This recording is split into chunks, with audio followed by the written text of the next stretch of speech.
ব্যবসার জায়গা নয়। রাজনীতিকে ব্যবসার হাতিয়ারে পরিণত করবেন না। দলকে যদি রাজনৈতিক দুর্বৃত্তদের হাত থেকে রক্ষা করা না যায়, আগামীর ভবিষ্যৎ অন্ধকার, এইটা আমাদের মনে রাখতে হবে।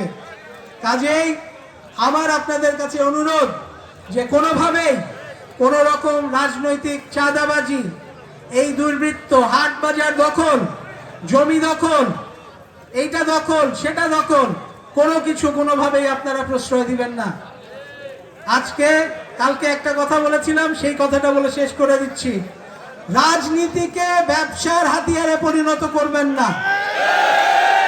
রাজনীতি ব্যবসার জায়গা নয়, রাজনীতি দেশ সেবার জায়গা।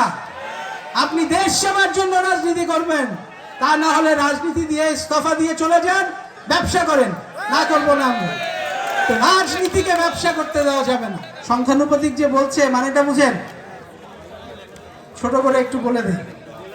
আপনার যদি 1000টা ভোট থাকে, সাধারণত কি হয়, যে 500টা ভোট পায় বা 600টা ভোট পায় সে জিতলো নাকি? এরা এখন বলতে চাচ্ছে যে আপনি যদি 600 ভোট পান অসুবিধা নাই, আবার যে 200 ভোট পাবে, যে 300 ভোট পাবে, ওই পার্লামেন্টে ভাগ করে ওকেও আসন দিতে হবে।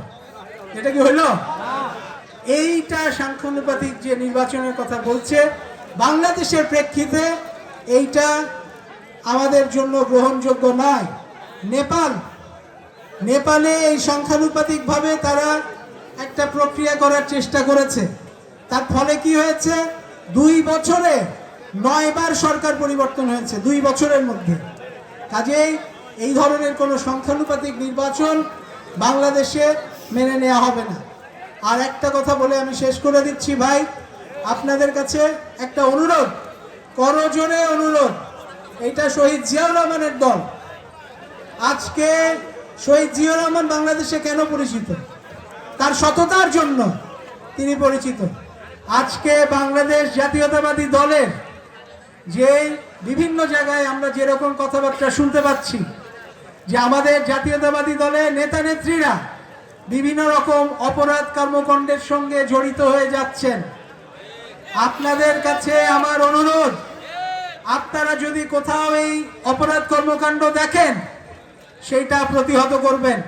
একনল হ্যান্ড ওয়াশ 100% প্যারাবেন ফ্রি, তাই নিরাপদ হাতের জন্য আস্থা রাখুন একনলে। সেইটা আটকাবেন, এই দায়িত্ব আমাদের। যদি আপনারা আটকাতে পারেন, আমাকে জানাতে পারেন, আমরা ব্যবস্থা গ্রহণ করব ইনশাআল্লাহ। এটা আমি আপনাদেরকে বলে রাখলাম।